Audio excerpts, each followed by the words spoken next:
Habari ya wakati huu ndugu mfuatiliaji wa EXL Media, karibu sana kwenye YouTube channel yetu kwa matukio na habari zaidi. Kama ni mgeni, tafadhali subscribe channel yetu kupata habari, burudani na matukio mbalimbali ndani na nje ya nchi. Uko na mimi Solomon Dafson kwenye safari ya historia fupi ya Papa Francisco. Karibu. Papa Francisco alikuwa askofu wa Roma na hivyo pia papa wa kanisa Katoliki duniani kote na mtawala wa Vatikani tangu tarehe 13 Machi 2013 hadi kifo chake. Amemfuata Papa Benedikto wa 16 akiwa papa wa 266 katika orodha ya mapapa. Katika miaka 12 ya upapa, Francisco alijulikana kwa unyenyekevu, mkazo juu ya huruma ya Mungu, juhudi kwa ajili ya wanyonge, haki ya kijamii na majadiliano na dini nyingine. Alizaliwa Buenos Aires, Argentina. Francisco alikuwa papa wa kwanza kutoka Amerika, nusu tufe ya kusini na shirika la Yesu. Upapa wake uliashiria mtazamo wa kichungaji zaidi ukilinganishwa na watangulizi wake, na aligeuka kuwa sauti yenye ushawishi mkubwa wa maadili kuhusu masuala kama mabadiliko ya tabia nchi, uhamiaji, ukosefu wa usawa na amani. Waraka wake wa kichungaji wa mwaka 2015 Laudato Si ulitoa wito wa kuhifadhi mazingira na kuchukua hatua za haraka dhidi ya ongezeko la joto duniani. Ulisifiwa sana na kunukuliwa mara kwa mara katika mijadala ya sera za kimataifa. Francisco pia alianzisha mageuzi muhimu ndani ya ofisi kuu ya Roma na ulifanyia kazi mwitikio wa kanisa dhidi ya kashfa za unyanyasaji wa kijinsia. Aliwateua makardinali kutoka maeneo yasiyowakilishwa vizuri, akionyesha mwelekeo wa kanisa la kimataifa na jumuishi zaidi. Licha ya kukosolewa na makundi mbalimbali, Papa Francisco alibaki kuwa na ushawishi wa kimataifa hadi kifo chake kilichotokana na ugonjwa wa muda mrefu. Safari yake ya kufikia upapa. Baada ya masomo ya kemia na kipindi kifupi cha kazi, tarehe 11 Machi 1958 aliitikia wito wa kitawa na wa kipadri, akapewa nadhiri za muda tarehe 12 Machi 1960. Akapata upadirisho tarehe 13 Disemba 1969. Tarehe 22 Aprili mwaka 1973 aliweka nadhiri za daima. Kati ya miaka 1973 na 1979 alikuwa mkuu wa shirika nchini Argentina. Mwaka 1992 alichaguliwa kuwa askofu msaidizi wa Buenos Aires, akapewa daraja hilo tarehe 27 Juni 1992. Halafu akawa askofu mkuu wa Buenos Aires tarehe 22 Februari mwaka 1998. Pia askofu wa Katoliki wa Mashariki wa Argentina wasio na askofu wa kwao tarehe 6 Novemba mwaka 1992 alichaguliwa kuwa askofu msaidizi wa Buenos Aires, akapewa daraja hilo tarehe 27 Juni 1992. Halafu akawa askofu mkuu wa Buenos Aires tarehe 28 Februari 1998.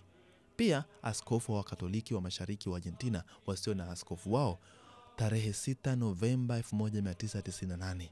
Akateuliwa kuwa kardinali tarehe 21 Februari 2001.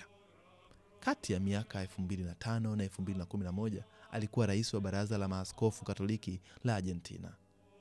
Alichaguliwa kuwa papa tarehe 13 Machi 2013, wiki mbili baada ya mtangulizi wake kung'atuka. Tofauti na kawaida ya muda mrefu, alichagulia jina lisilowahi kutumiwa na mapapa waliomtangulia. Chaguo hilo linaelezea nia ya kufuata kwa namna fulani roho ya Francisco wa Asizi. Kabla ya kuchaguliwa, alijulikana kwa unyenyekevu pamoja na juhudi za kutetea haki za wanyonge, imani sahihi na maadili ya kanisa.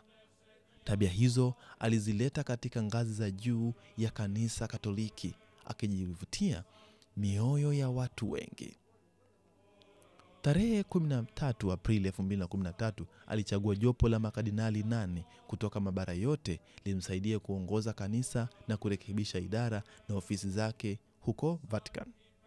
Tarehe 29 Juni 2013 Papa Francisco alitoa waraka wake wa kwanza, Lumen Fidei, kuhusu imani.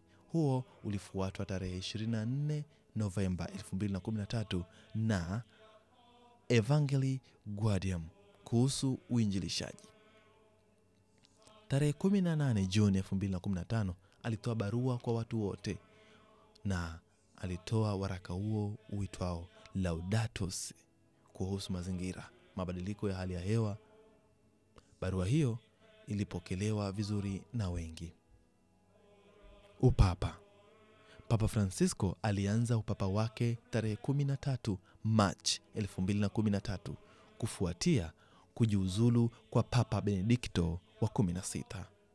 Akiwa papa wa kwanza kutoka shirika la kijasusi na pia wa kwanza kutoka Amerika, uchaguzi wake uliashiria hatua muhimu katika historia ya Kanisa Katoliki. Mwanzoni mwa upapa wake alivutia watu wengi kwa mtindo wake wa maisha rahisi na wa kichungaji, jambo lililoonekana katika uamuzi wake wa kuishi kwenye nyumba ya wageni ya Vatican badala ya kasri la kitume. Alisisitiza huruma, unyenyekevu na huduma kwa maskini, akitoa mfano ulioeleweka na Wakatoliki wengi duniani kote. Katika kipindi cha uongozi wake, Papa Francisco alielekeza juhudi zake katika kurekebisha Kuria ya Kirumi, kuendeleza uwazi wa kifedha ndani ya Vatican na kushughulikia masuala sugu kama vile unyanyasaji wa kingono ndani ya kanisa. Alihimiza utunzaji wa mazingira kupitia waraka wake wa mwaka 2015 Laudato Si, uliotoa wito wa kuchukua hatua za kiharaka dhidi ya mabadiliko ya tabia nchi. Waraka wake mwingine wa mwaka 2020 Fratelli Tutti ulisisitiza undugu, urafiki wa kijamii na ushikamano wa kimataifa. Pia alisonga mbele katika mazungumzo ya kidini, hasa na Uislamu, na alijitahidi kuponya migawanyiko na kanisa la Kiorthodoksi la Mashariki na jumuiya ya Kiprotestanti, licha ya kupingwa na baadhi ya makundi ya kuhifadhini ndani ya kanisa. Papa Francisco aliendelea kuwa sauti yenye ushawishi mkubwa duniani, akitetea amani, haki ya kiuchumi na heshima ya kila binadamu hadi kifo chake mwaka 2025. Papa Francisco alifariki akiwa na umri wa miaka 88 siku ya Jumatatu ya Pasaka tarehe 21 Aprili 2025 katika makazi yake. Kifo chake kilitangazwa na Kardinali Kelvin Fallet kupitia kituo cha television cha Vatican, na katika taarifa ya video, hali halisi ya kifo chake bado haijafichuliwa rasmi, ingawa vyanzo vya Italia viliripoti bila rasmi kwa kifo kilitokana na tatizo la ubongo, huenda kiharusi. Vatican baadaye ilieleza kuwa alifariki kutokana na pneumonia ya mapafu yote mawili. Kifo chake kimeanzisha kipindi cha mpito wa upapa pamoja na siku 9 za maombolezo zijulikanazo kwa Kilatini kama Novemdiles. Kwa mujibu wa desturi, mazishi ya papa hufanyika kati ya siku 4 hadi 6 baada ya kifo chake. Inatarajiwa kwamba atazikwa katika kanisa kuu la Santa Maria Maggiore kulingana na matakwa yake. Makardinali wapiga kura wanatarajiwa kuwasili Roma kuhudhuria mkutano mkuu wa makardinali, ambapo pia wataamua tarehe na saa ya kuanza kwa mkutano wa uchaguzi wa papa mpya. Ulikuwa na mimi Solomon Davson kwenye historia fupi ya Papa Francisco. Hii ni EXL Media. Unaweza kutupata kwenye YouTube @EXL Media ama kwenye mitandao ya kijamii kama Instagram, Facebook pamoja na TikTok @EXL Media TZ. Karibu na usisahau kusubscribe.